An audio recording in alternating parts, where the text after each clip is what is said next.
3 steps for dealing with the crabby makers in your business and life. This is another one of our Blazing Solos, offerings of the Solopreneur Mastermind Group, which are mini courses, one session, complete with exercises, assessments, or contemplative questions. We hope you enjoy this Blazing Solo.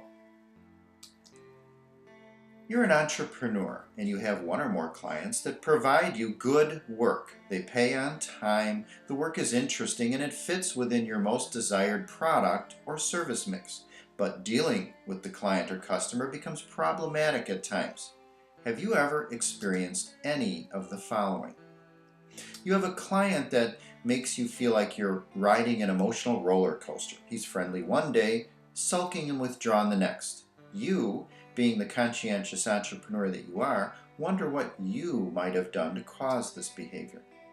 The client may appear to agree, even with enthusiasm, to a bargain for exchange, but rather than keeping up his end of the bargain, he may express anger, resentment, miss deadlines, show up late to meetings, make excuses, even interfere with the project.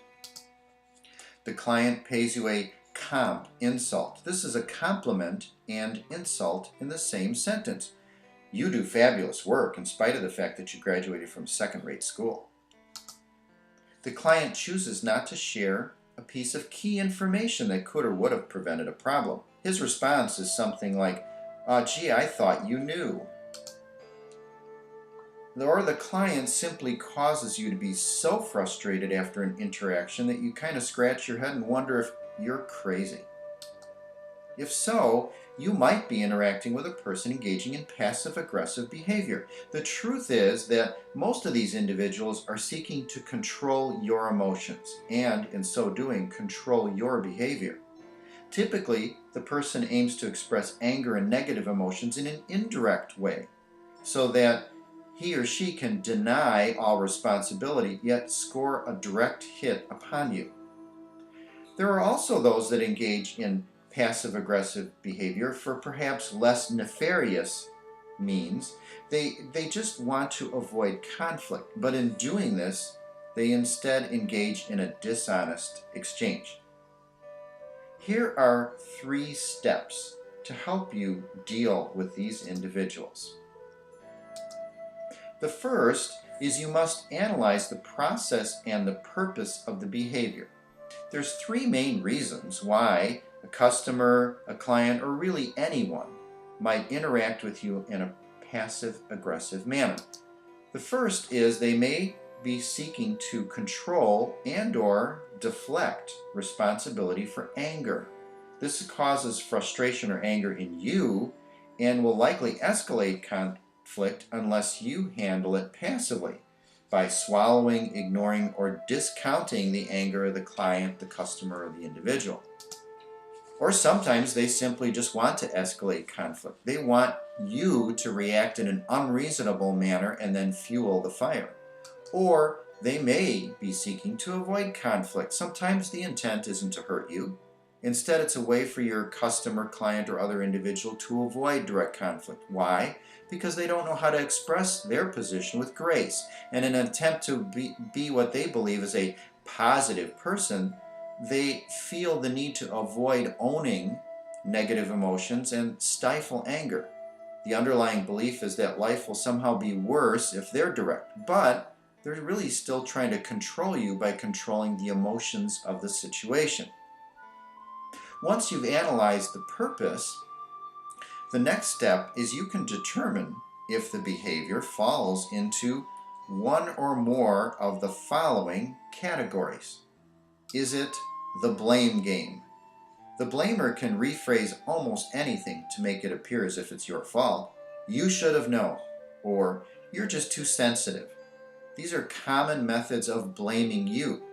The person, the client, the customer, they deflect all attempts to communicate about problems by blaming you. Perhaps they're a backstabber. Sometimes they might use previously confidential or sensitive information, either against you or by communicating it to someone else, but always with plausible deniability. Then they may seek validation by showing some artificial concern. Or perhaps it's just simply controlling. The behavior, the passive-aggressive behavior, seeks to control you in an indirect manner. I'm your best customer and I'd rather not take my business elsewhere. Unless there's some real problem causing concern in the business relationship, this may simply be an attempt to create insecurity on your part.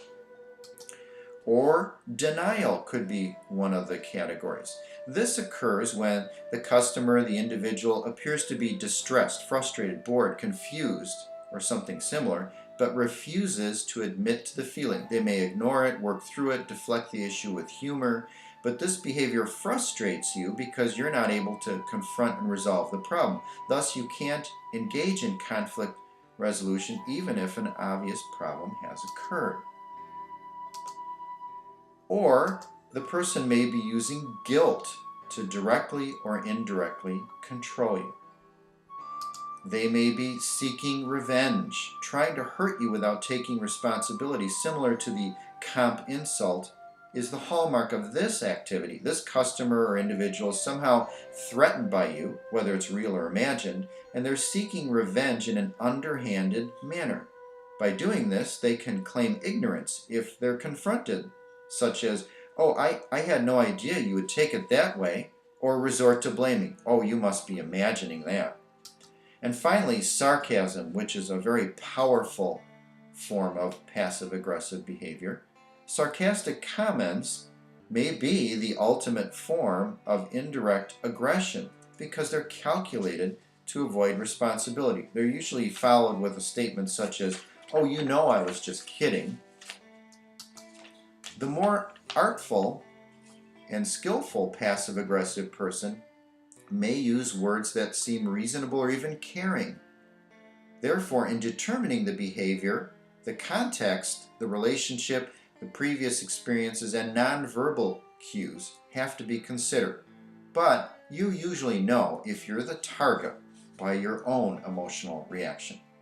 So how do you handle passive-aggressive behavior? This is our third step, dealing with it. First, you need to identify the reward. The passive-aggressive client is looking to achieve something by engaging in their behavior. Did they get something they wanted? Do they discharge anger so they can feel better? Do they escalate conflicts to make you look bad? Once you know what the reward is, refuse to provide it. If you refuse to provide what the individual is looking for, they're no longer in control of the interaction, and this causes the situation to backfire on them. For example, if you determine that a customer is trying to escalate conflict, you can become even more calm, almost to an extreme. The calmer you become, the more apparent or ridiculous the passive-aggressive behavior will appear. Plus, you're not allowing them to get the reward of freely discharging the anger upon you. And then the third part of this last step is to confront the person indirectly.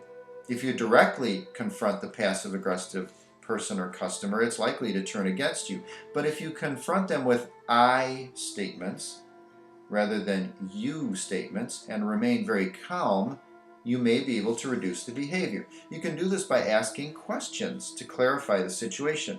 A great question is, "Oh, would you mind explaining? I'm not sure what you meant."